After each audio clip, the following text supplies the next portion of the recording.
Open your eyes, can't you see? There are problems here and they need to be solved. Everyone is inventive in their own way. We're used to thinking, maybe even mythologizing things a bit.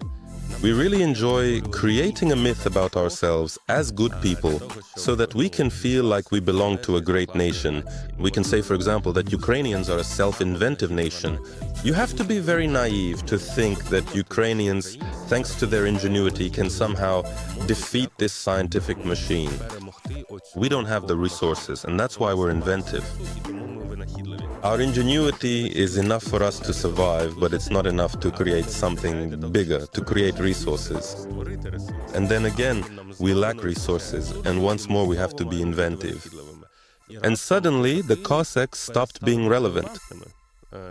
Although they were talented and successful in one context, they didn't become just as successful in the new context.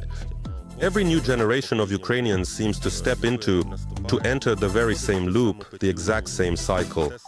That is, something truly bad happens, a strong and resilient person emerges who proves themselves exceptionally well, others then look up to them, unite together and follow them wholeheartedly. And this happens with every generation, and each generation records this in its own narratives and passes these narratives on to the next generation.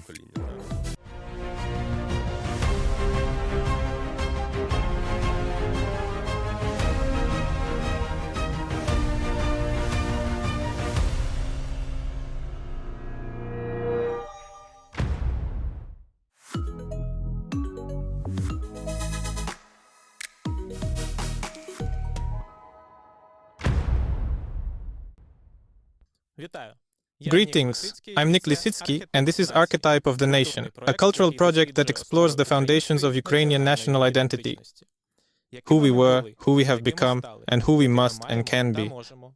We seek the answer in folklore, as well as in conversations with outstanding representatives of our nation. Today our guest is Tymofii Brik, a sociologist and the rector of the Kyiv School of Economics. Good afternoon, Tymofii. Hello, hello. Thank you for the invitation. Thank you for agreeing to come. Each episode of our project is dedicated to a particular value characteristic of the Ukrainian nation. And in your interviews, you often talk about values, specifically about how Ukrainians are characterized by the value of supporting their own people and preserving traditions. But today, perhaps the topic is a bit unusual. With you, we want to talk about a value such as ingenuity. Okay, this really is an interesting and unusual topic. Sociologists rarely study it, but such research does indeed exist. I'll try to discuss it with you in detail, relying on these kinds of studies. That's very interesting, and actually I have a question about that. But let's start, as always, with folklore, because for each episode we prepare a certain reference, an essay. Our folklorist Marina Demedjuk writes essays exploring how a particular value is represented in Ukrainian folklore. I'm going to quote a small fragment from our research now, specifically how ingenuity is represented in Ukrainian folklore. That's very interesting. Ingenuity is one of the defining traits of Ukrainians, which is manifested in the ability to seek unconventional solutions in conditions of limited resources, difficult circumstances, or threats. It's a combination of cleverness, attentiveness, practical intelligence, and the ability to get out of a difficult situation with minimal losses or even with an unexpected gain. Tymofii, what does ingenuity mean to you?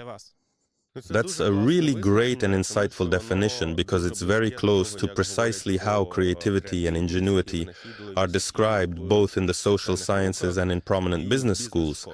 Because in business schools, they really like to talk about things that help businesses grow, create something new, and stand out from the rest. For me, when I think about ingenuity, I usually think of two things. The first crucial ability is to make a decision very quickly.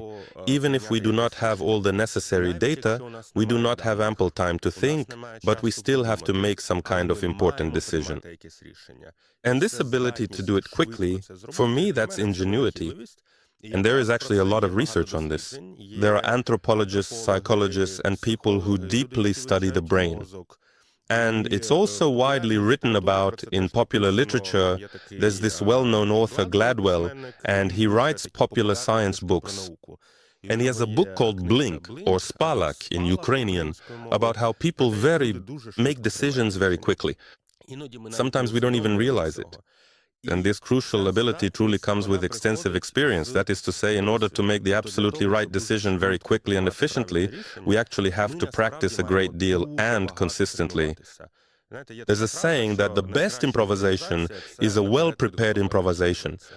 You can think of examples, for instance, athletes. They can make a decision in a second, whether to strike, to dodge a blow, to jump left, or to jump right. But these reflexes, they train them for years. Or a chess player. A person who plays chess can intuitively make a decision about the optimal move in just a second. But that's only because this person has trained for decades beforehand. And in fact, in my own life, as a scientist and as a university rector, ingenuity manifests itself in the same way. Very often, when people approach me as a sociologist, they ask me how to design a questionnaire or how to formulate a hypothesis.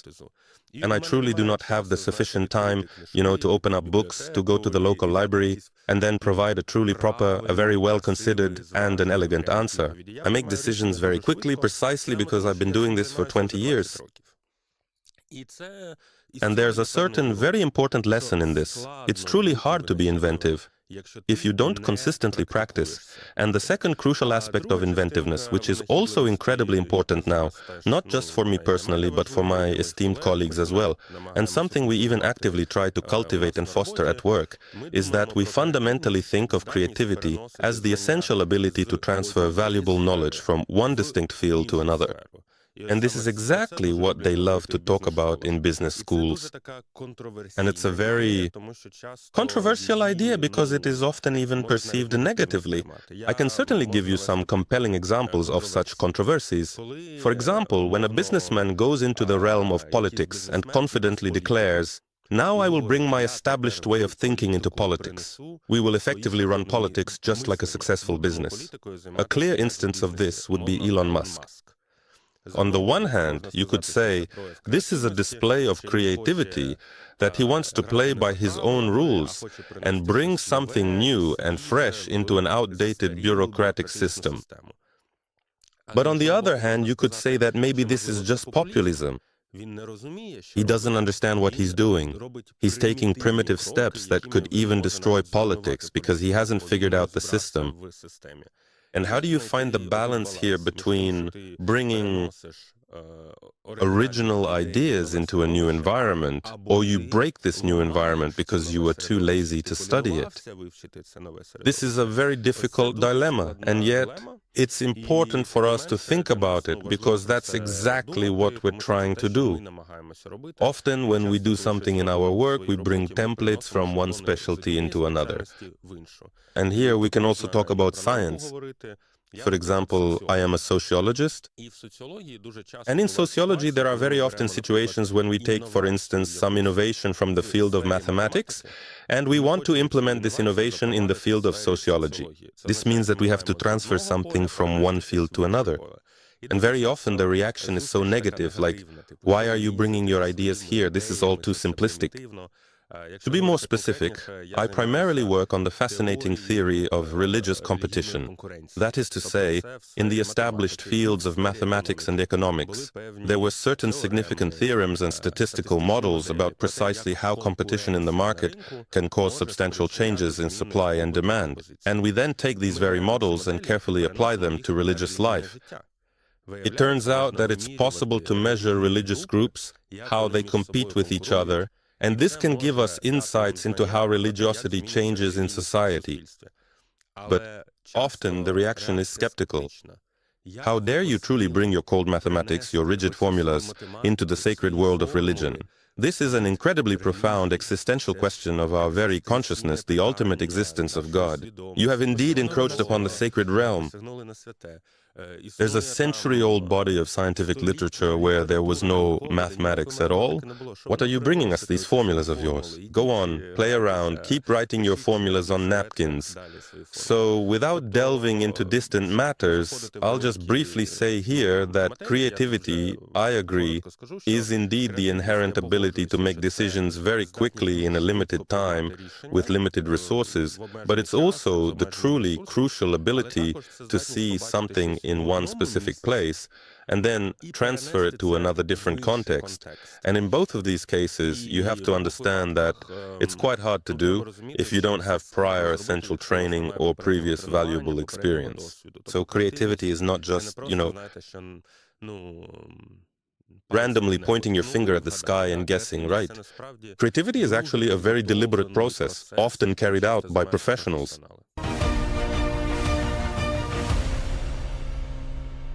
The Archetype of the Nation is created with the support of the Ukrainian Cultural Foundation and is released in various formats. So choose the one you like, listen, watch, read our episodes, and also share your thoughts in the comments. After all, in this project, every opinion matters. And of course, subscribe to our channels and pages so you don't miss anything interesting. All the links are in the description for this episode. Are there any comprehensive studies that directly or indirectly indicate that Ukrainians are an exceptionally inventive nation, not just exclusively in the context of scientific advancements, but actually in terms of their overall significant value for the nation as a whole? Are there any such studies? This is a very interesting situation. And here we even need to criticize sociologists, Ukrainian sociologists, myself included. For some reason, there are no such studies, and there is some kind of paradox, a mismatch. And every day we see examples of Ukrainians' creativity. Well, we live in a country at war, and we see how people do exactly what I just described. They transfer knowledge from one field to another. People who used to operate drones at weddings are now operating drones during the war. That is, it's the transfer of technology from one field to another. People who used to work in logistics are now handling logistics in wartime. Well, we have a lot of technological innovations, a lot of logistical innovations. We're seeing the emergence of new tools for psychological warfare, media warfare, cyber attacks, and cyber defense. In general, Ukrainians are very creative in this regard, but for some reason we rarely thought of ourselves that way. There aren't any studies that clearly state this, that Ukrainians are a creative nation or that Ukraine is a creative country. For some reason, this topic just wasn't interesting to us, maybe, so we didn't look into it, didn't collect data, didn't analyze the situation. But here we can also take a step back and talk about such research in the world in general, not just in Ukraine. And here it should be said that sociologists' perspective on this issue is that creativity is not a specific characteristic of any particular nation. It's not like Germans are creative, Poles are creative, or Americans are creative. Sociologists usually say that creativity is a function of a certain group of people. There are other scientists, maybe some biologists, anthropologists, psychologists, who would say that creativity is your individual trait. Maybe something came together genetically for you, or it's your personal path, your motivation. How you learned throughout your life shapes your unique personality, and some people are more creative, while others are less creative. That's what psychologists, biologists, or anthropologists might say. But sociologists add to this. We say, okay, we certainly agree with that, but there are also additional and important factors, extra key elements, and that's precisely the dynamic interaction between people in a group or a team. There are studies that show that depending on how you arrange people within a team, creativity can increase. What are we talking about? The same people, if you give them the opportunity to communicate with each other, they start exchanging ideas, and there is a rapid exchange of information and communication between them. They learn from each other faster, and they make better collective decisions. So, the same people, if you don't let them communicate, they each sit in their own office. Or you put them in a co-working space and they all sit together. The same people will be more creative in a co-working situation. And there are a lot of such experimental studies. They show that when people gather in groups, depending on their previous experience, whether there is direct communication between them, and whether there are any rules that regulate this communication. Well, we shared ideas, wrote them down, and then came back to them the next day. So, this is already some kind of process. So creativity can be cultivated. And in this regard, if we return to Ukraine, most studies consistently indicate that Ukrainians are usually, traditionally minded, somewhat conservative people who generally don't really trust the state or formal institutions, aren't very receptive to truly new ideas, but to stick together and trust their own, for example. And here's the interesting paradox. On the one hand, we're a bit conservative in our outlook, but on the other hand, in some specific industries, we demonstrably show our creativity. So, we really need to figure out precisely why, in some particular situations we're creative, and in others we're not. And my hypothesis is this, and here I return to the definition. My hypothesis is that there needs to be a situation where we have a lot of experience in something, and there needs to be a situation where we're forced to act quickly, and we have the opportunity to transfer knowledge from one field to another.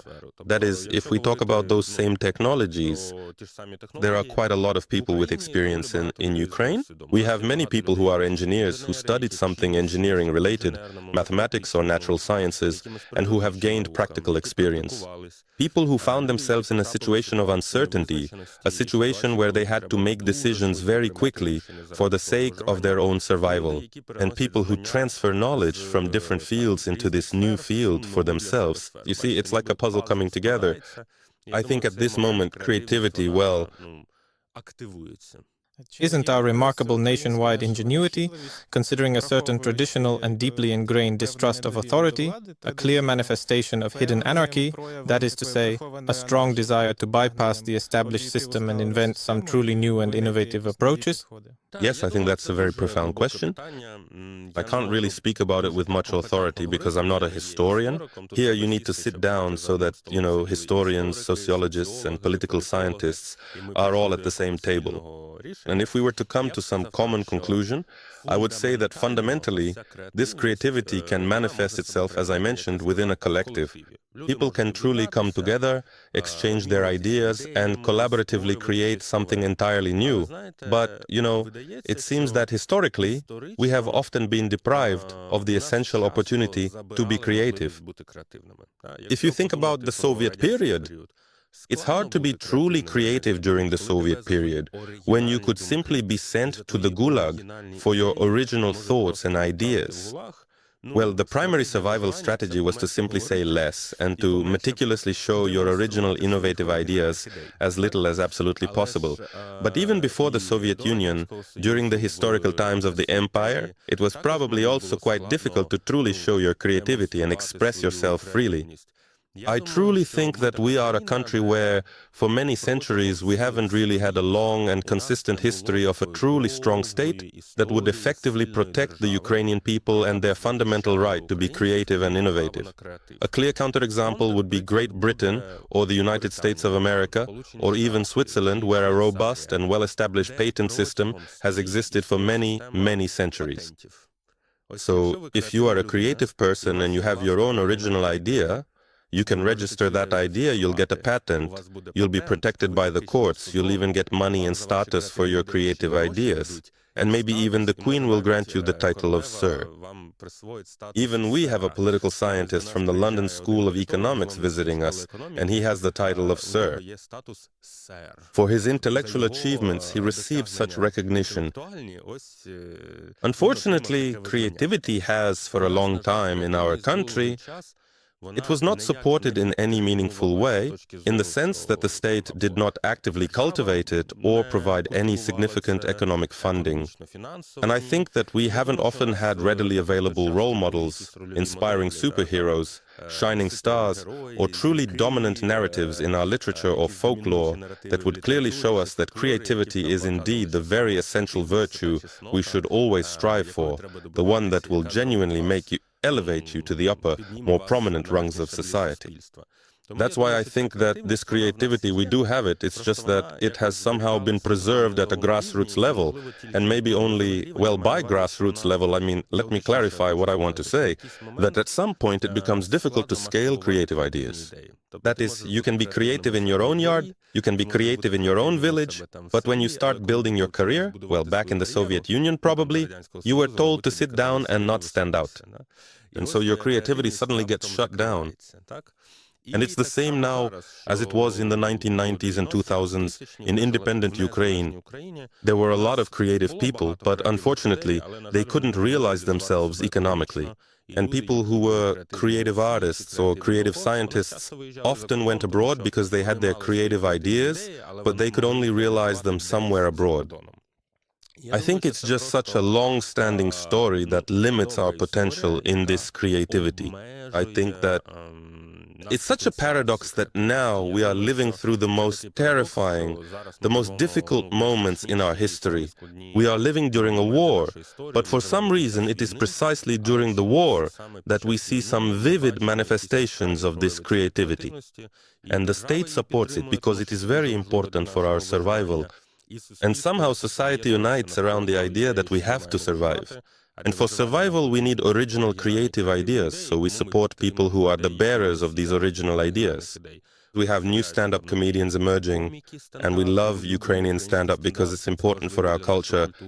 We have many new talented engineers appearing, and we actively support them because it's incredibly important for us that they successfully make rockets and drones. We even have some new original state instruments emerging, like our dedicated government officials. Remember when the invasion had just begun, when we were all watching the United Nations Assembly sessions, and there the Ukrainian representative was trolling the Russian representative? That's creative, right? I mean, our diplomats were coming up with some new ideas. So I think that now we finally mobilized around the idea that creativity is crucial for our survival, and there are businesses, the government and civil society all supporting this. So it can be said that ingenuity has always existed and still does, as a means of survival for the nation, or at least one of the means. I think that's quite accurate. Yes, I truly believe we haven't paid much significant attention to this particular aspect, but if you begin to seriously think about it and thoroughly analyze it, you'll clearly see that indeed many remarkable success stories are intrinsically connected to the inherent ingenuity and profound creativity of certain key industries, specific professional groups, and even particular influential political groups. That is, it seems to me that it's important here. When we say Ukrainians, we often think of it as a homogeneous mass of people, just Ukrainians. And we talk about what values Ukrainians have, what Ukrainian culture is, as if we are all the same. But from a sociological perspective, society is always a structured entity. That is to say, there are specific professions, distinct professional groups, various regional groups, diverse gender groups, different age groups, and numerous religious groups. Language groups, that is, sociologists always divide people into groups. And it may happen that in some groups there is more creativity than in others. Well, let's say in some groups, hierarchy might be important. Imagine that you, I don't know, are still very much used to working in a planned economy from the Soviet times, and it's very important for there to be, say, a director who explicitly tells you what to do. In some cultures, collectivism is the norm, where people don't make decisions independently but rely more on the opinion of the whole group. And in some business groups or regional groups, on the contrary, individualism may be more important than collectivism. If we compare gatherings like a professional conference, where representatives of the chemical industry come together for their professional conference, and nearby representatives of Ukrainian stand-up gather, both are Ukrainians and so are the others. But for some, professional standards require a certain structure and hierarchy, while for others, professional standards call for individualism and the expression of creativity. So this ability to be creative is not uniform, but that doesn't mean it's a function of a specific person. This doesn't mean that one person is good and another is bad. One person is creative because they are, I don't know, maybe smart and quick-witted, and another is not creative because they are stupid and narrow-minded. No, both are Ukrainians, both are intelligent people. It's just that they were raised in different cultures and work in different circumstances. I think that for us, as sociologists, it would be very interesting to dig into this and figure out why creativity emerges on a larger scale in some places and on a smaller scale in others. And what do we need to do to, sort of scale this creativity up to a larger circle of Ukrainians? How would you distinguish between ingenuity and adaptability? Well, that's an interesting question. I'm afraid I might say something foolish here. Maybe there are a lot of studies on this topic, and I just don't know them, and now I'll say something, and then specialists will come into the comments and correct me. However, in my own simple and straightforward opinion, I truly believe that we specifically differentiate between these particular words because, by the concept of adaptability, we genuinely mean something along the lines of effectively adjusting and responding to new or evolving conditions and circumstances. And adaptability itself is also a kind of manifestation of creativity. That is, there is a new context, and you have to study this context, understand how to exist in it, and live in a new way. Sometimes this can be conformity. For example, a new manager comes in, and now you have to do what the new manager says, otherwise you'll be fired. Sometimes it's about political repression. Now we have a new regime, and if you don't behave the way you're supposed to, you could end up in prison or even be executed. That's why you have to somehow blend in with the gray mass. But sometimes adaptability is also an expression of creativity, of doing something new. For example, during the invasion, we have a study that showed how local communities learned to carry out their routine work in different ways during the invasion. For instance, to bring things back to life, generators are needed. To have generators, you need to buy a generator, order it, find it on the international market, figure out the procurement process, handle the logistics to bring it in, and install it properly.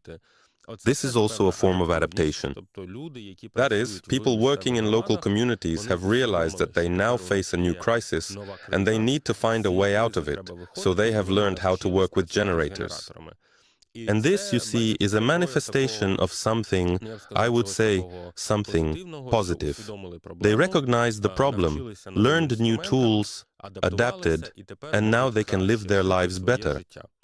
And usually, when we want to truly emphasize something good, something truly positive, we invariably use the powerful words creativity and ingenuity. That is, creativity and ingenuity are kind of about solving a problem. So for me personally, adaptability is a very broad and encompassing term. It can be about something truly bad or something genuinely good, about conforming to expectations, or about fostering genuine creativity. And creativity for me is something, it's kind of, in quotes, something good. There was a significant problem, and we solved it thanks to new, truly original ideas. And how fair is the statement that true ingenuity arises from a lack of resources? And I think it's actually more complicated than that, than it seems to us. When we talked about definitions at the beginning, actually my definition, the one I wholeheartedly agree with, also clearly states that we have to learn a great deal before we can truly become creative individuals. That is to say, to become a creative, brilliant chess player, you need to play chess for at least 20 years. To become a great sociologist, you need to learn sociological methods, theory, as well as possess a deep knowledge of mathematics and a little bit from other disciplines too. And then you see as if there's this wide puzzle in front of you, and you can, so to speak, assemble this puzzle from different pieces. Very often, in order to be creative, we need some kind of unique experience.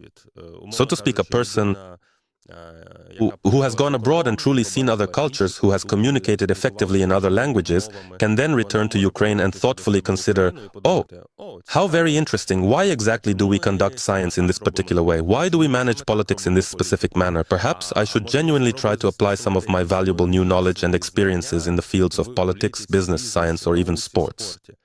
That is, inventiveness and creativity don't come out of nowhere. They come from previous experience. And here is where the paradox lies. It turns out that we need resources. We need resources indeed in order to learn and to explore the world and to reflect and to remember and to be able to apply our previous knowledge in new circumstances. This is actually a complex cognitive task. And accordingly, we need a lot of resources to achieve this. But there often comes a challenging situation when we suddenly find ourselves in a completely new and unfamiliar context, and in this new and demanding context we unfortunately have no readily available resources, no sufficient time, no real opportunity to thoroughly figure things out, and we absolutely have to mobilize all of our valuable previous experience that we carefully carry with us.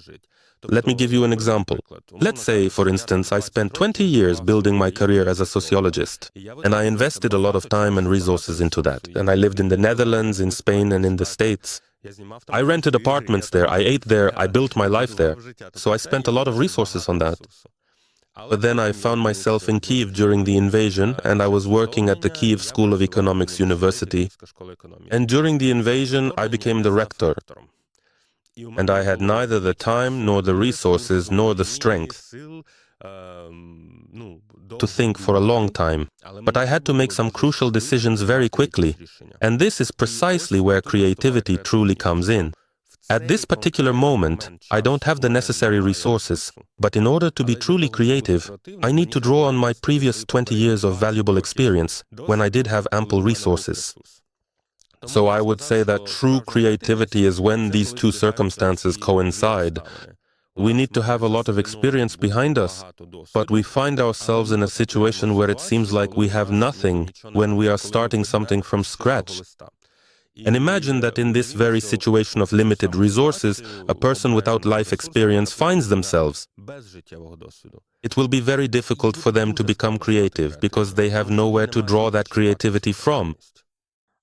So, is it truly possible then to cultivate this essential resourcefulness as a valuable virtue or as a crucial skill through our established educational institutions,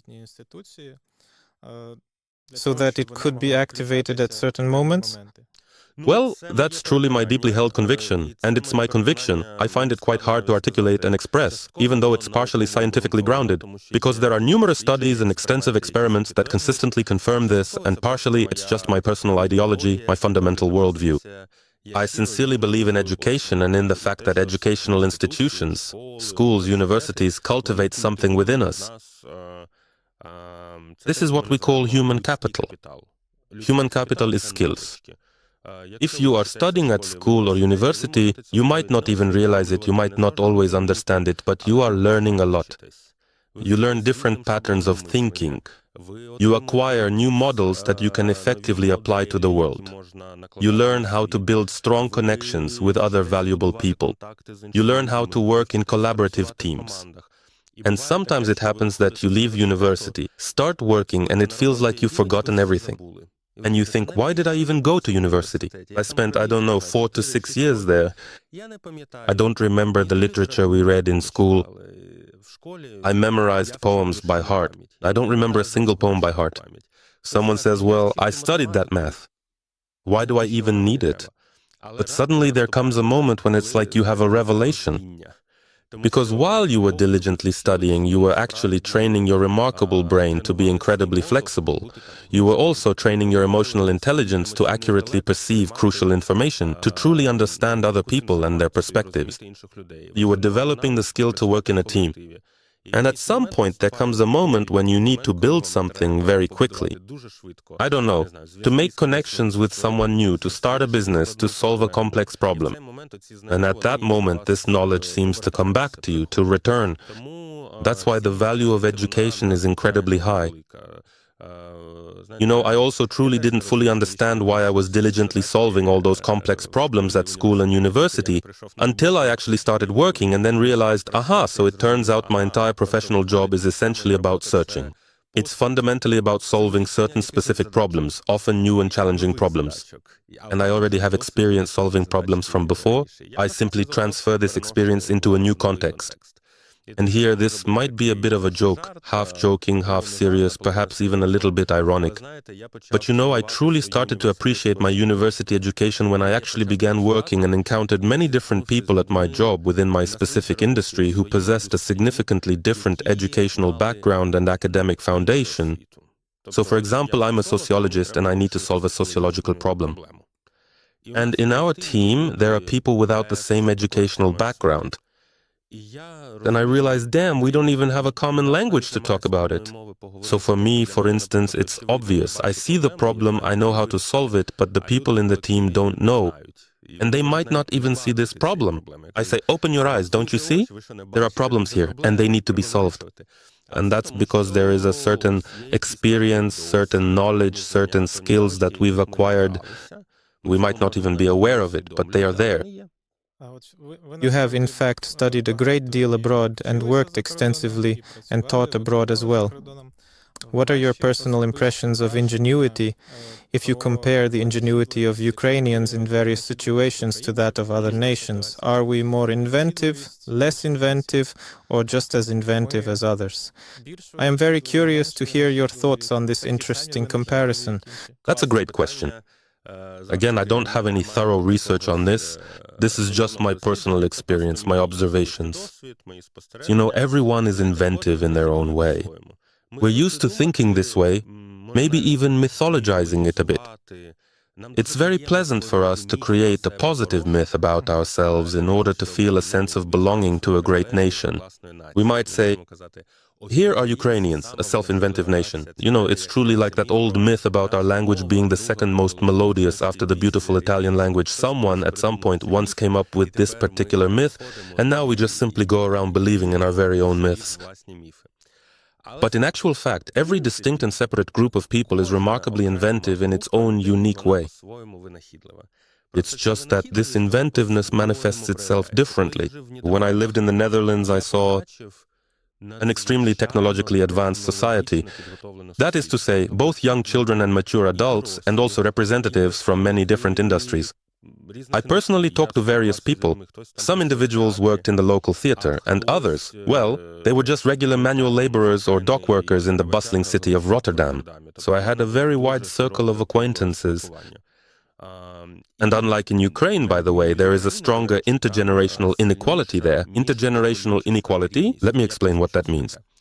When I was studying at university in Ukraine, almost all, 95% of my classmates, our parents had also attended university. So we were used to the fact that, for example, my dad studied at KPI and I studied at Shevchenko University. But when I lived in the Netherlands and was studying for my master's degree there, only 20% of people had parents who had attended university. Most people, my classmates, would say something like, well, my dad, I don't know, let's say, he just never went to university, he was just poor, started fixing cars, and now he has his own car repair business, but he achieved all that on his own. And I'm the first person in my generation to go to university. Or someone says, well, my grandparents and parents were farmers and I am the first person to go to university. Or someone says, I'm a child of migrants, my parents are migrants, well, they had some kind of average working job back in Turkey, you know, a rather typical employment. And here in the Netherlands, they couldn't find a more prestigious or highly regarded job. I am the very first person to go to university. Okay. So you see, there's more inequality there. People are very different, but they all, and here I want to return to my point, are somehow technologically prepared. That is, in the Netherlands, engineering, mathematics, and working with your hands are cultivated.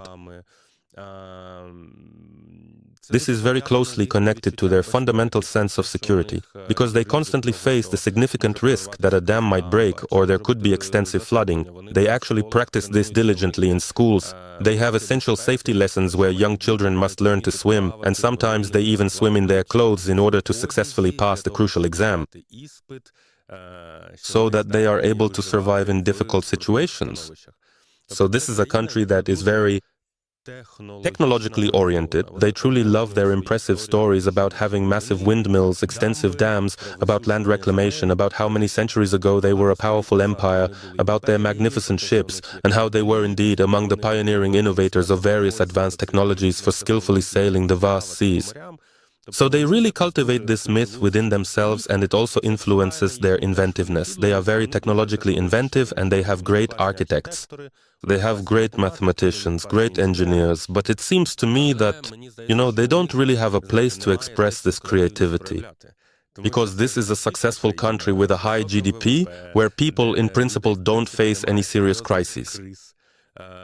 They read books about their past, about how great they used to be. Then they go to work, study at university, go to work, and perform their usual routine tasks. That's why they have nowhere to express their creativity. And this is one of the reasons why many Dutch people travel the world and they are very involved in humanitarian aid. Even here now during the war in Ukraine, there are so many Dutch people who come in their cars and bring humanitarian aid. So they bring their inherent kindness, profound humanism, and remarkable creativity out into the wider world, so to speak. Because in Holland, they're already bored, they have nothing to do, so they go further afield. But you could say the same about the Spanish and the Americans. They're all creative in their own way. In America, unlike in Ukraine, a lot of people there live in situations where, there are no pedestrian zones and you have to get around only by car. Many people live in their own houses, so they have to be able to fix everything around the house themselves. I mean, when I lived in Kyiv, I was used to the fact that in Kyiv a lot of people use services. For example, on Kabanchik, if you need something fixed, you order a service, someone comes and can repair your electricity for next to nothing. But in America, these services are very expensive. Ordering furniture repairs, electrical work, or plumbing repairs is often very expensive, so a great many people just do it themselves with their own hands, and in this regard, they are quite handy, truly smart, and also incredibly creative individuals. Americans are often underestimated. People say they don't study well, that they don't know world history, that they don't know world geography. But if you look at how they live in their own communities, they do everything themselves, with their own hands. They're very creative in their approach to democracy. America, in general, is one of the first countries to cultivate the idea of civil society. They had the very first firefighters, volunteers, the first likes of some financial unions, the first democratic processes. In other words, these are people who changed the political system in the world because they introduced some political innovation in their own country and scaled it globally. So every country is really creative in its own way, and it's quite very hard indeed to choose. You could talk about it for hours, but it's really hard to say that some are creative and others are not. Everyone is creative, just in their own way. Let me remind you that today, in the studio of the Archetype of the Nation project, we are talking about ingenuity with Tymofii Brik. Does this kind of social ingenuity, that is, the ability to find a way out of difficult situations, correlate with scientific ingenuity in society? That's also a really great question. It seems to me that there is a non-linear connection here. I truly believe that this inherent creativity is something that, every single field and discipline has its own specific slang. Right now, in the realm of science, we frequently use a particular slang word. We often say talent. Talent is something that's hard to define or measure, but we say, this is a talented person. And people usually say that there is a lot of talent in Ukraine. This means there are plenty of creative people, for example, students who go to international physics and mathematics Olympiads. They are from Ukraine, from the Rusinivsky Lyceum, from the 145th Lyceum. Very talented kids. They receive their gold medals. But then they often go to Cambridge to continue their studies. Or they go to the Jagiellonian University in Poland. So we have talent. But the question is, what do we do with this talent next? In order to truly engage in scientific innovation in today's world, talent alone is simply not enough. Modern science is a huge industry with big, very big money involved. You need laboratories, you need funding, you need a team. Even if you have talent, you need to build procurement, legal protection, and some managerial support around that talent. A solid financial function is crucial as well, so that money comes in and this person can spend it on their own laboratory. So this is A truly huge organization. If you carefully look at modern science in the world today, even the very biggest scientific breakthroughs are not made by individual scientists, but by large consortia of various countries. For example, if we talk about physics, there's CERN. Roughly speaking, these are truly international teams. The entire European Union, for example, comes together, pools their considerable money. 30 sovereign countries contribute significant funds to build one massive state-of-the-art laboratory where 100 brilliant physicists diligently work, and they make some groundbreaking innovations together. You'd have to be incredibly naive to genuinely think that Ukrainians, solely thanks to their inherent ingenuity, could somehow outdo this massive scientific machine. Okay? So raw talent is certainly good, but at some critical point that talent inevitably hits a very real ceiling. And you need not only talent, but also strong organization. And here I would like to refer to the esteemed Ukrainian historian Mr. Sokirko, who diligently studies the rich history of the Cossack era. He specifically studies military history, and he gives a lot of interviews. There are many of his interviews on YouTube. And he also talks about the Cossacks as remarkable innovators, as very inventive and truly ingenious people, as highly talented military figures who were indeed very influential and exceptionally successful in warfare. But at some pivotal point, they inevitably hit a significant ceiling because a major technological revolution profoundly took place in the world during the 18th and 19th centuries. Technologies dramatically changed, and even systems of government fundamentally changed. The entire system of budgetary and logistical support for the military also significantly changed, and suddenly the Cossacks regrettably ceased to be truly relevant. Although they were indeed talented and quite successful in one particular context, they did not become equally successful in the new and different context. And that's precisely why I think the answer to your important question is that to a certain significant extent, at first raw talent is undeniably important, and a person, thanks to their inherent talent, can certainly come up with truly original and innovative ideas. But then, inevitably, a person hits a distinct ceiling. On their own, a single person is not truly capable, in today's complex world, of successfully launching a powerful rocket into space or meticulously testing their complex hypotheses if specialized laboratories are needed. All of that requires huge amounts of money and large teams. And here you need to be not just inventive, but also a good manager. You need to be able to work in a team, you need to know how to find funding, you need to know how to spend money. It's a complex job, and you have to learn how to do it. I think this is a major limitation of Ukrainian science right now. Despite the fact that we have a lot of talent, unfortunately, the management of our science as a whole is far behind the management of European and American science. And this brings us to the next question.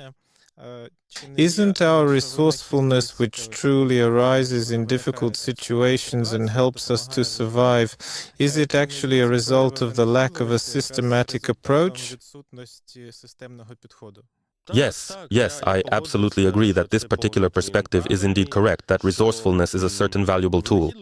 And we've certainly learned how to effectively use this essential tool, but it's also a clear sign that we're kind of going in circles, constantly running into persistent problems, frequently lacking sufficient resources, and that's precisely why we're so resourceful.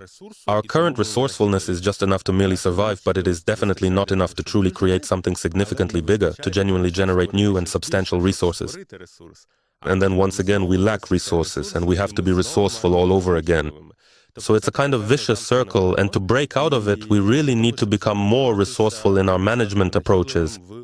We need to come up with innovative, new managerial, governmental, and business solutions so that we can effectively create more valuable resources for ourselves, more cohesive teams, and more high-quality state institutions. This way, in addition to fostering greater resourcefulness, we also have what business literature calls, with a truly beautiful and apt word, scaling. You need to know how to scale your products, and I am confident that there are plenty of talented engineers in Ukraine. For example, an engineer can create a drone. That's a truly remarkable and genuinely great achievement, a technologically advanced, modern, and highly innovative drone. But the crucial question remains, how exactly do we scale it? How do we make it so that you can efficiently produce hundreds or even thousands of these sophisticated drones and ensure that these essential drones are readily available to the Ukrainian military, or perhaps even successfully sell them on the broader international market? And that's difficult because it turns out that a talented engineer isn't always able to scale their ideas and their production, because ingenuity alone is not enough here. You also need additional things related to economics, to business, to the culture of interacting with others. As a leader, as a rector, do you create conditions for your students and colleagues to develop their ingenuity? Which ones exactly? Well, that's a good question. I think it's quite fair to genuinely say that virtually all universities, without exception, truly try to accomplish this important objective. In other words, that's precisely our fundamental job by its very definition. A university is a place you come to, and you have to learn something new there. And there it is absolutely crucial that you should be actively learning and cultivating this essential creativity. Nevertheless, unfortunately, there is still a deeply ingrained culture of hierarchy that persists within Ukraine, a system which we may have undoubtedly inherited directly from the historical legacy of the Soviet Union and its pervasive influence. Even I, as a representative of the new generation, I was raised in an independent Ukraine, but when I studied at Shevchenko University, there were professors who wanted us to stand up. So when a professor enters the classroom, everyone has to stand up. Or they could forbid me, for example, if I sat on the windowsill, they could yell at me. Or I could, well, not me, but I knew someone who would bring a cup of tea into the classroom, and the professor could yell, "Why are you drinking tea during my class?" That's disrespectful. So, this kind of rather old-school, traditional hierarchy unfortunately still very much exists in Ukrainian education to this very day, and it's this fundamental idea, that there's a certain professional guild, and within this established guild there are indeed masters. If you want to become a master, you have to strive to be like them, you have to follow their standards, you have to obey everything they say. If they tell you not to drink any tea, then you absolutely can't drink any tea at all. This is the deeply ingrained kind of culture that still persistently exists here to this very day. The second significant issue is that, unfortunately, many universities often truly lack sufficient autonomy, especially crucial financial autonomy, to effectively make certain important decisions. For example, not all universities can easily purchase certain materials. That is to say, you have to patiently wait until someone within the Treasury Department officially allows you to acquire the necessary funds to purchase some essential material. You could have easily done the experiment today, but you ultimately end up waiting for a full 6 months because of bureaucratic red tape. And our university, in actual fact, is not much different from many of the others. It's just a university in Kyiv. But what we're trying to do, and I think we're succeeding, is to minimize this bureaucracy. And we are actively minimizing this rigid hierarchy and the old-school, traditional authoritarianism. That is to say, we are giving both dedicated teachers and eager students more valuable space for genuine freedom and ample room to fully express their unique individuality and inherent leadership qualities. If they have a brilliant idea, they can certainly make it happen. For example, we have this wonderful program where our students, even undergraduates, that is to say a bachelor's degree student who doesn't yet possess a bachelor's degree or a master's degree, they're simply an active and engaged student. We don't just treat this particular student as some kind of mere helper or assistant. Instead, we invite them to be a truly full-fledged teacher. So this student actually teaches classes to other students, gives them appropriate grades, and can even get paid for their valuable contributions. Many people will say, "Come on, how can you trust that?" Or, "This is a private university, I'm paying you money." Why? So that some student, some kid teaches my child? That's not serious.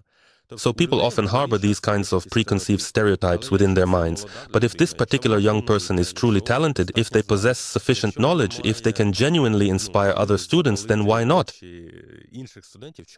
Why not allow it? So you see, there are a lot of such prejudices where people will tell you that a student can't teach. But in reality, they can. And we have a lot of such cases.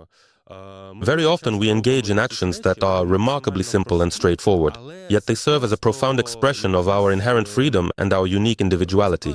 I genuinely do not believe this is a complex matter at all, because, as the common English saying goes, it is truly not difficult to comprehend or execute. These are small, very simple steps, but our whole life is made up of such small, simple steps. And we are often joined by many new students and dedicated teachers from other esteemed universities.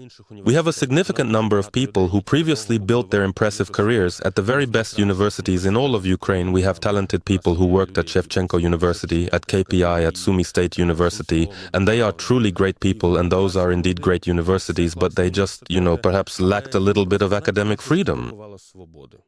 And so they come here and we give them a lot of freedom, and this works precisely to foster creativity.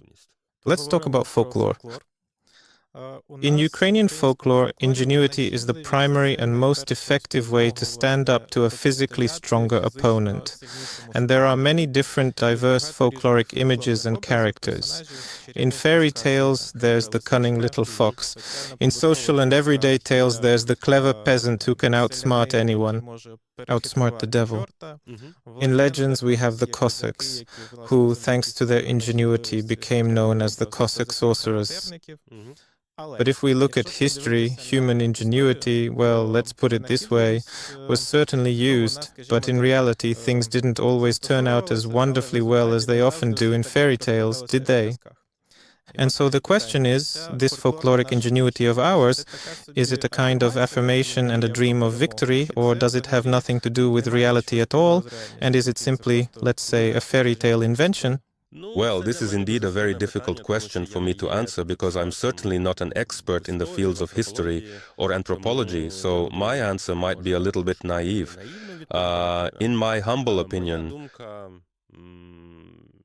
people in general tend to create and maintain positive myths about themselves, primarily because this collective storytelling significantly helps us to exist and function cohesively as a community. And in the context of Ukraine, this phenomenon is particularly relevant and observable. Our territory and the various societies that have existed on our land. Now it's independent Ukraine. Before that, Ukraine was part of the Soviet Union, before that part of an empire, and before that, and so on and so on. It was often difficult for people to live on this land, and people often didn't have the resources, the kind of state that would allow them to be truly free and realize their potential. I'm not surprised that many generations of Ukrainians have relied on this creativity as a kind of tool. And I'm not at all surprised that we cultivate this rather positive myth about ourselves, that at the very least we are truly creative. At least maybe some hero will come along, who might seem very weak, who might seem quite poor, who might seem a bit odd, but thanks to this very great kindness of his own, humanism, sense of justice and creativity, he can save us all.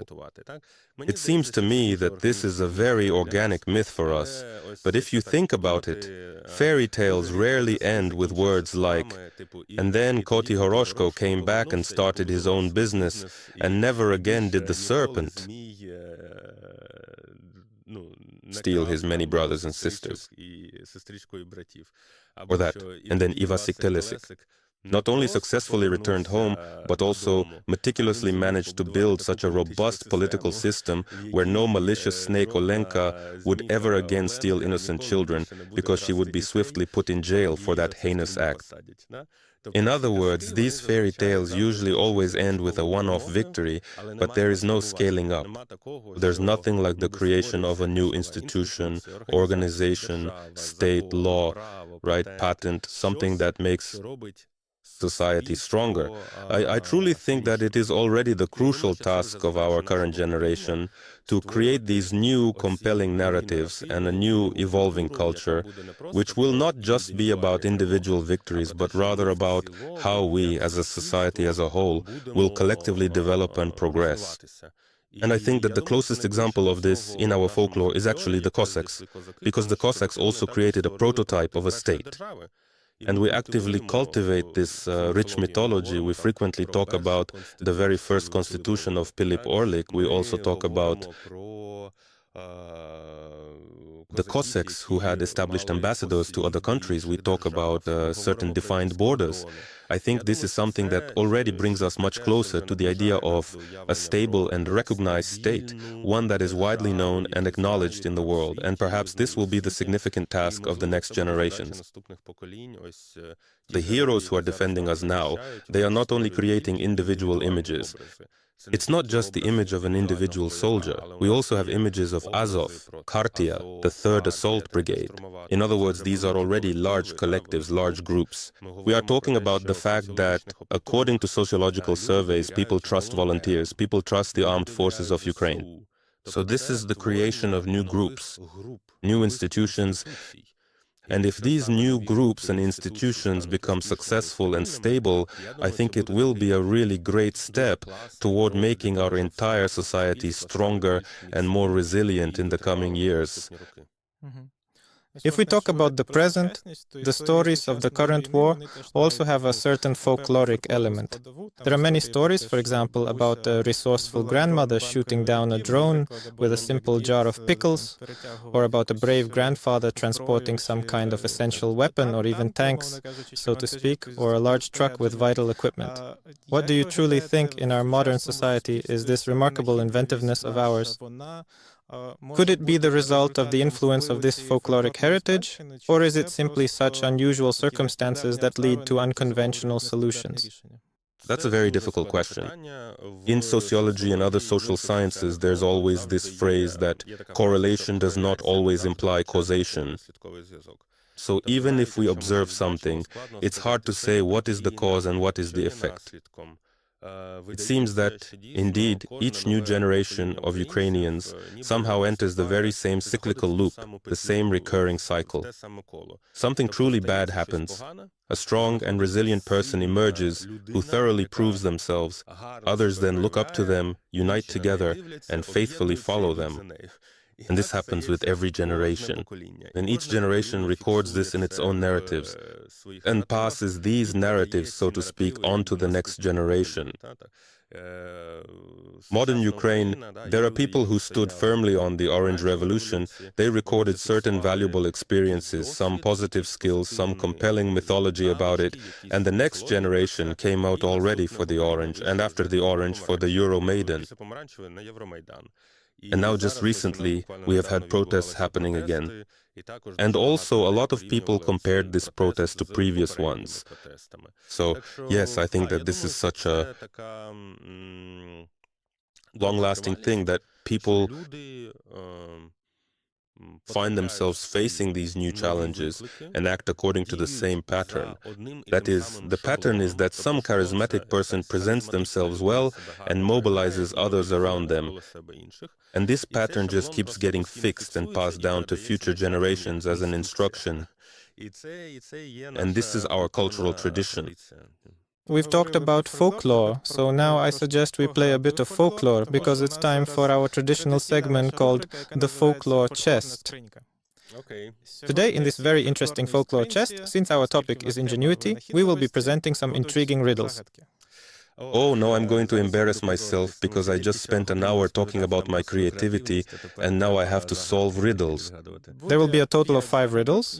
You can either solve all of them or suggest your own truly unique and comprehensive logical version as an answer. Okay. Shall we start? Let's do it. Not gold, but the most precious. So does this have an actual answer in folklore, right? Yes. Well, if it's about Ukraine, then it must be something, either something connected to one's family and loved ones, or it has to be about freedom and liberty, which we value. That's what I would say. Freedom or family? What could it be? Well, let's go with family. But actually, it's life. Life? Well, okay, I didn't guess it. Here. This is a more general perspective from everyone. No, by the way, let me comment from the point of view of sociological research. There are fundamental values. Most Ukrainians will genuinely say that what truly matters to them is, well, how should I put it, security. And security not just for oneself, but for others as well. And we saw this in COVID research. People weren't really afraid of dying from COVID, but they would say, for example, my grandmother could die or my children could die. And that's exactly why I went in this direction. But yes, it's about life, though not necessarily your own life, but the lives of your loved ones in general. There are two pillars standing, and on the pillars is a barrel, and on the barrel is a bowl, and on the bowl is a forest. And you have to guess what it is. Two pillars, that's like two sticks or poles. There's something quite round on them, and then a large, deep bowl, and then a dense green forest on top of everything. That's really hard for me. I can't even imagine what it could be. So is it some kind of real object, or is it a metaphor? It's actually a metaphor for a very quite real object. What could really look like two hairy sticks, and also be something quite from folklore? Maybe it's some kind of castle, two towers, and on the towers, maybe those are mountains, and on the mountains, I don't even know. Let's say there's some kind of watchtowers. It's a person. It's a person. Two pillars, because those are two legs, the barrel is the body, the head, and the hair. Well, yeah, I could have guessed that. Next. You can't weigh it on a scale, you can't buy it at the market. Well, it must be something that's truly hard to accurately measure, but incredibly valuable and important to us. And usually, it's either valuable experience or good health or cherished friendship. Let it be wisdom.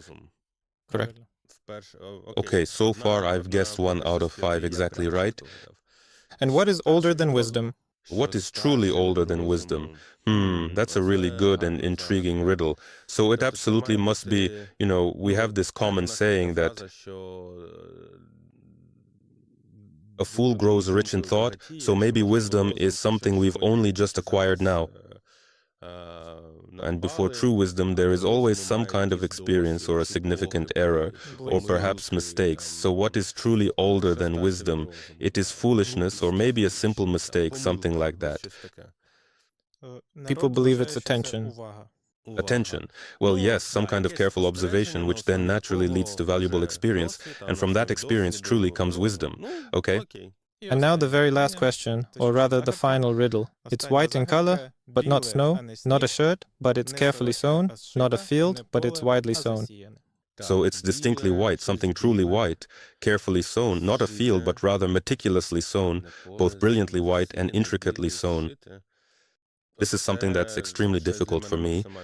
It could be something like air, I don't know, or winter, or something like that. It's related to science, that's just a hint, Science, a fertile white, not merely a field, but carefully sown. Yes, that is absolutely and entirely right indeed. Yeah, with your hint, I think I figured it out. Well, you gave me a hint. It's some kind of sheet, and there's something written on it. It's a book. It's a book. Well, okay. You see, it's very interesting how this works, because this is the second time an object was guessed, and the second time I didn't figure it out. So, you see, for some reason it's hard for me with objects. It's hard to perceive objects just by words. Well, okay, it's a really interesting exercise in pure creativity. Actually, when it truly comes to Ukrainian riddles, it's really an excellent training exercise for both intellectual wit and creative thinking, and quite possibly for some kind of deeper allegorical perception as well. We have them, if I'm not mistaken. We've definitely collected more than 1,000 of them. Just yesterday I was looking in one of the books, and there were more than 1,000 of them. There are probably even more than that. That is, each one is connected to both some abstract concepts and real ones. Some are simple, some are complex. It's a very interesting folklore genre. And from the perspective of our conversation, I think that in order to develop creativity, it would be very important to take an interest in riddles and folklore from other countries. Because then you can discover some non-obvious patterns. We are used to thinking in our own way with our own cultural references. For example, a shirt. This is something that is particularly characteristic of us Ukrainians, and it's a certain pattern that we are used to. But if, for example, you naturally gave me riddles from, say, New Zealand or Estonia, perhaps there would be such difficult references and allegories for us that we wouldn't even truly understand what the fundamental question was about. And that's also a good way to train creativity, immersing yourself in patterns that are unusual for you. To wrap up, a blitz interview. 7 short questions and 7 short or not so short answers. Scarier than riddles. Okay. What one trait do you value most in people? Well, like, not being a complete buzzkill, you know? I really don't quite know how to fully express it. A true sense of lightness, Lightness. Which do you consider the worst? being a buzzkill. What inspires you? I'm inspired by other people. What scares you? Well, probably, it's the experience of war after all. What scares me is some unpunished evil. If evil goes unpunished, then future generations and the generations after them will suffer. What helped you get through difficult moments in life? The things that inspire me, loved ones, my wife and now my child. What is the main goal or mission of your life? This might sound very pretentious, and I only came to this realization recently. Before, I thought that my main goal, it was only about me. I just thought that my goal was to learn to reflect, to explore the world. I found that interesting, but now I think I have a certain mission as well. Since I have already learned something, I can help others. Therefore, my mission is to truly teach others and profoundly change the world for the better indeed, wherever I can, in every way possible. If you had to choose just 3 words that truly describe the people of Ukraine, what would those words actually be? Paradoxical. Paradoxical because we often, as we even said, are a little conservative, but we are creative at the same time. Paradoxical. Some very, I don't know this adjective, but something is constantly bubbling up here. Something is happening. You know, if you look at the history of the post-Soviet space, we are the only country where there are constant revolutions, changes of elites, well, even war, because we have given... Passionary, perhaps? Well, passionary. I don't really like that word, to be honest, because, well, that's a whole separate podcast topic. Among sociologists, it's considered a bit unscientific, but it's very popular in culture. So let's say energy instead, something like that. So paradoxical thinking, energy, and, you know, something I've discovered for myself, and I think a lot of people underestimate this in the world, and maybe even here, just how much we actually have. Human capital. This human capital, so many people with skills. We have so many engineers. Wherever you look, among top athletes, there's always a Ukrainian athlete at the top. There's always a top Ukrainian engineer in the world. If you look at the number of chess grandmasters, Ukrainians are among the top. So for some reason, we're not really that well known in the wider world. You know how people often say the very best science is found in America or Germany, or perhaps the finest literature, or even the most exquisite ballet. Hardly anyone, it seems, would ever truly say that it's Ukraine. But if you look around and pay attention, for some reason, there's always at least one Ukrainian involved somewhere. And that really surprises me. We have a lot of people with various skills. And let me call it, in sociological terms, human capital. So it's this rather paradoxical nature, this incredible energy and these valuable skills. Thank you. That was a very interesting conversation. Thank you for the conversation. Thank you for coming. The last segment is called Artifact. In it, we ask our guests to leave something as a memento of themselves for our small museum. Please tell us and show us what you've brought with you today. All right, well, I'll be a true sociologist and a true scientist. My artifact is a book, and it's not even my very own personal book. You see, scientists often truly love to extensively quote other scientists. And there is a distinguished researcher named Nicholas Christakis. He is very well known worldwide for the remarkable way his entire life and professional career have been built. He started out as a dedicated doctor, working with very serious and challenging illnesses. That is, he was actively saving people's precious lives and diligently working in hospices where people were already, sadly, losing their lives. And during his extensive practice, he profoundly realized that strong social connections truly help people a great deal. If you have friends, if you have loved ones, if you have, someone with whom you can comfortably spend the last days of your life, then it seems that people's quality of life, health, and mood all improve. And so he went from being a doctor to becoming a sociologist. He began to study the social sciences. And this book, The Grand Design, is a very good, truly humanistic and very optimistic work.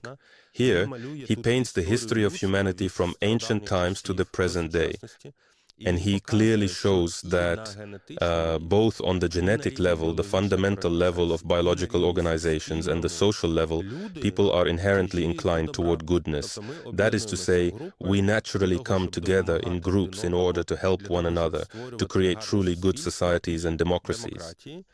And despite the fact that democracies are currently going through a major crisis, there are wars, there is populism, democracy, if you look at it from a broader perspective, is a very resilient system, and it can prevail and survive. And I truly think that for us, for all Ukrainians, it is very, very valuable that, science can gently remind us that, in actual fact, humanism and inherent goodness are not just some abstract theoretical ideas. They are something that is deeply ingrained in our genes and in our fundamental social organization. So I am very pleased that this book will become a part of your museum, and I also wanted to say that Nicholas Christakis is now an invited professor at the Kyiv School of Economics. He has already visited Kyiv in person and has given 2 public lectures. He will be coming in the upcoming summer season and next fall, and I cordially invite all of you to diligently follow our social media channels. There, we will be inviting you to his lectures and other events organized by our laboratories, where we will discuss fascinating science. Thank you very much for today's conversation. It was extremely interesting and, as I said, extremely useful. And please continue following us, listen attentively, watch closely, and read thoroughly. See you next time. Thank you so much. It was great. Thank you. Friends, today in our studio we had Tymofii Brik, a scientific sociologist and rector of the Kyiv School of Economics. Write in the comments what interesting things you learned for yourself. Do you think that ingenuity is one of the important values inherent to the Ukrainian people? Let me remind you that you can watch episodes of the Archetype of the Nation project on YouTube, listen on your favorite podcast platforms, and read on the website magicworld.com.ua. In particular, there you will find popular science essays prepared by folklorist Marina Demediuk, as well as recordings of folklore works performed by well-known actors. Thank you for your attention and goodbye.